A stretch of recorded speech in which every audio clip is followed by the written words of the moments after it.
This is probably the most exciting IPL season ever because there's no clear front runner. Probably Daredevils are front runners this year, but it's exciting because the results have been close. All the table is topsy-turvy.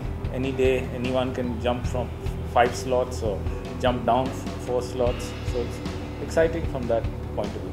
I support Kolkata Knight Riders. My favorite, there are quite a few. It would be difficult to, but I like Cameron White. Steve Smith's been good, though he's not from my favorite team.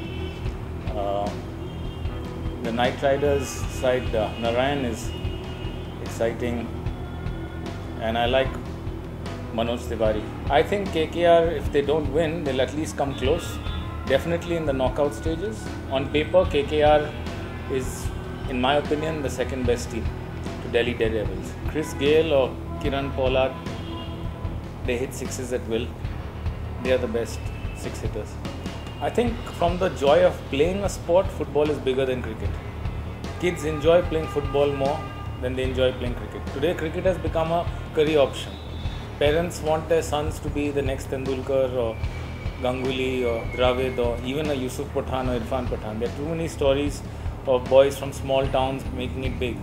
So if kids show a little bit of talent in cricket, it means sending them to a professional coach, most of which are money-making rackets. I mean, their names attached to a coaching class and the coaches are never there.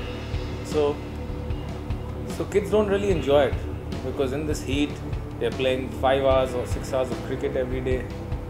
But football, just throw them a football, they'll play on the street, they'll play wherever and really enjoy it. The same thing that used to be with cricket before, but cricket has become far too commercial and there's too much competition. We'd love to bring lots to Calcutta. Unfortunately, there aren't many people who back sport in Calcutta.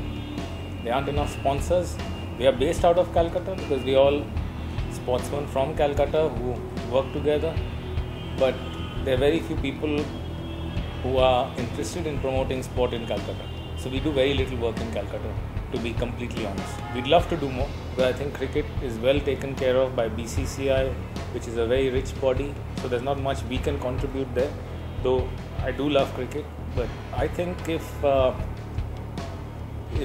Ganguly doesn't play, then Pune has a chance.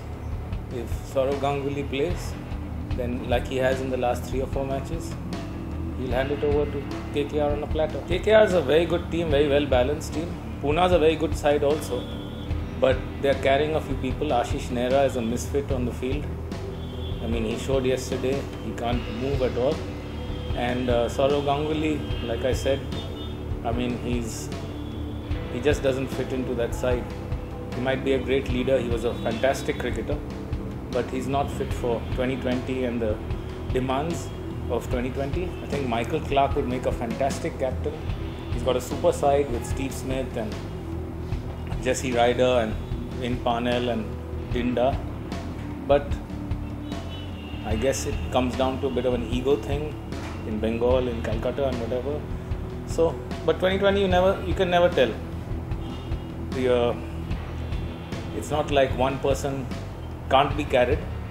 But if you have the best side of KKR playing against the best side of Pune, it'll be a very even match. But my guess is Ganguly will play. My guess is he will try and prove himself, and that could be in KKR's favour. Gambhir is a better captain than Ganguly. On paper, if Pune Warriors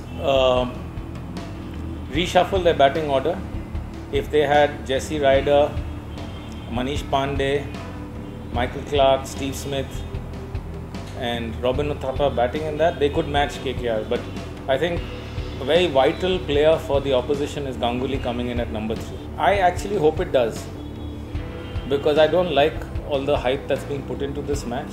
It's taking away. I hope it rains tomorrow, because it's not fair on Gambhir, on Manoj Tiwari, on so many of the others who are giving everything for Kolkata to be outshadowed in terms of the whatever, and it becoming a personal grudge match between Shah Rukh Khan and Ganguly. It's not that, and it's not what sport is all about. Sport is about playing on the field, proving yourself on the field, and not about grudges and whatever. So I think this match is being overhyped. I think especially in the stands and things like that, because I know how passionate Bengalis are. There might be trouble or undercurrents and whatever, so it won't be a bad idea if the match is washed out, because it's not a nice thing. I mean, what's happening and the kind of messages that are floating around in the papers and social media and all, it's not good. It's not good for the game. It's not what sport is all about. Yeah, I think BCCI some time back donated quite a fair bit to the AIFF. I think not a question of BCCI or AIFF or what BCCI can do. I think sport should be run by sportsmen and people who love sport, not politicians, not people who are doing it so that their name has a BCCI tag to it. It should be sportsmen for sportsmen. I think any sport should be like that, because if a person is a sportsman at heart, like so many of the legends of sport, they'll always come across, and I've seen that in my experience of working in the sports management industry. If you ever ask a sportsman to help a sportsman, they come up immediately. But if people have vested interests, and if people aren't doing it because of their love of sport or their knowledge of sport, then obviously these things are going to happen.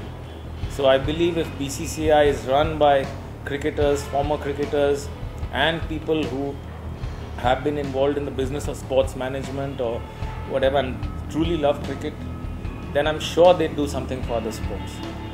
But currently, it's such a rich body for them to donate a bit of money to another association, which is again run by another politician. Doesn't make sense. It's not really benefiting anyone.